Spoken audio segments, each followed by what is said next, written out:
এই সেই ঐতিহাসিক সোনা মসজিদ 1493 থেকে 1519 সালের ভিতরে মধ্যে এই ঐতিহাসিক সোনা মসজিদ নির্মিত।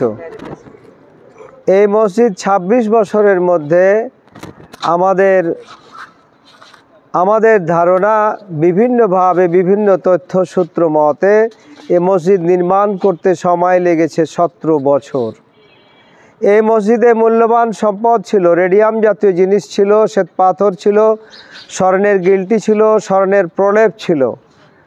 এই সমস্ত সম্পদ দিয়েই এই ঐতিহাসিক সোনা মসজিদ নির্মিত।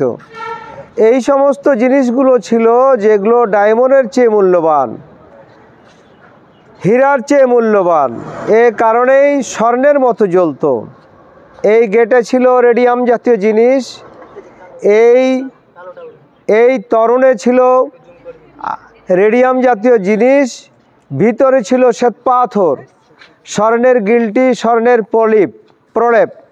এখানে লর্ড কার্নিংহাম এবং বিশ্বখ্যাত পর্যটক ইবনে বতুতা তার পদধূলি এখানে পড়েছে। ওনারা এসে এই সমস্ত জিনিস দেখেছেন, স্বর্ণের গিলটি দেখেছেন, স্বর্ণের প্রলেপ দেখেছেন, রেডিয়াম জাতীয় জিনিস দেখেছেন, শ্বেতপাথর দেখেছেন। এই সেই ঐতিহাসিক সোনা মসজিদ 533 বছরের জীবন্ত ইতিহাস নিয়ে এখনও দাঁড়িয়ে রয়েছে। এই মসজিদ নির্মাণ করেন আলাউদ্দিন। এই মসজিদের মূলত যিনি ক্যাবিনেট মন্ত্রী ছিলেন ওলি মোহাম্মদ বিন আলী, উনার তত্ত্বাবধানে, আর আলাউদ্দিন হুসেন শাহ আমিরুল মোমিনিন, বাংলার প্রাচীন বাংলার স্বাধীন সুলতান আলাউদ্দিন হুসেন শাহ বিন সৈয়দ আশরাফ মক্কি রহমউল্লাহ আলাই, যাকে আলাউদ্দিন হুসেন শাহ নামে ইতিহাসে আমরা চিনে থাকি, উনার পৃষ্ঠপোষকতায় ওলি মোহাম্মদ বিন আলী এই মসজিদ নির্মাণ করেন। 533 বছর বয়স, বর্তমান বয়স নিয়ে এখনও দাঁড়িয়ে রয়েছে এই মসজিদ।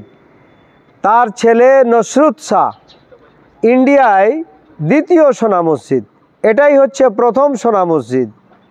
কিন্তু ইংরেজরা এই মসজিদের নাম, বিকৃত নাম ছোট সোনা মসজিদ করে রাখে এবং ইন্ডিয়ার সোনা মসজিদকে বড় সোনা মসজিদ হিসাবে নাম দিয়ে যান। কিন্তু এটাই হচ্ছে ওয়েটফুল সোনা মসজিদ, ঐতিহাসিক সোনা মসজিদ। ওটাও ঐতিহাসিক সোনা মসজিদ, এরিয়াই বড় কিন্তু এটা উঁচু। এটা বাবা আলাউদ্দিন হুসেন শাহ নির্মাণের ওনার পৃষ্ঠপোষকতায় নির্মিত হয়, আর ইন্ডিয়া পান্ডুয়া এক ডালারটা নির্মিত হয় তার ছেলে নসরুত শাহর মাধ্যমে। এই হচ্ছে আপনার এই ঐতিহাসিক সোনা মসজিদের মূল বক্তব্য। এই মসজিদ যেন টিকে থাকে কিয়ামত তাক। আজকের আমাদের মাধ্যমে লিটন দাদা আমাদের এই এলাকায় এসে মুসাফির হালতে, লর্ড কার্নিংহাম যেভাবে এসেছিলেন রাষ্ট্রীয়ভাবে, উনি এসেছেন বিপন্ন এক অবস্থায়। ওনাকে ওয়েলকাম জানাই, স্বাগতম জানাই। ওনার সফর, ওনার ভ্রমণ সার্থক হোক, সফল হোক এবং কিয়ামত তাক এই ঐতিহাসিক মসজিদ আল্লাহ রাব্বুল আলামিন যেন কবুল করেন, আল্লাহ রাব্বুল আলামিন যেন টিকিয়ে রাখেন।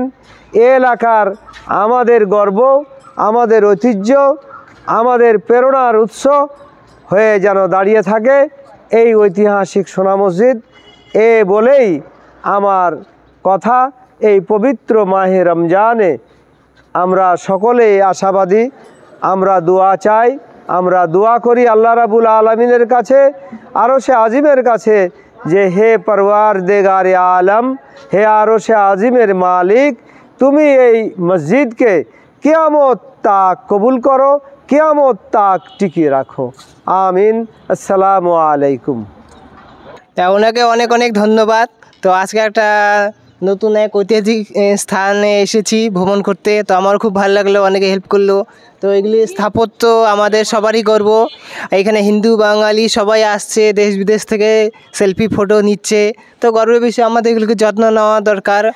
তো আজকের বাংলাদেশে প্রথম দিন যাত্রা করলাম, তীর্থযাত্রা রয়েছি মন্দির মসজিদ দর্শনে। তো আজকে এখান থেকে শুরু হলো, এরপরে আবার অন্যান্য যাত্রা করব। ভিডিওর সাথে থাকো। আর সবাই কীরকম হলো, ভালো লাগলো বা কী কী এসেছো এখানে কমেন্ট করবে। Bye bye, tata.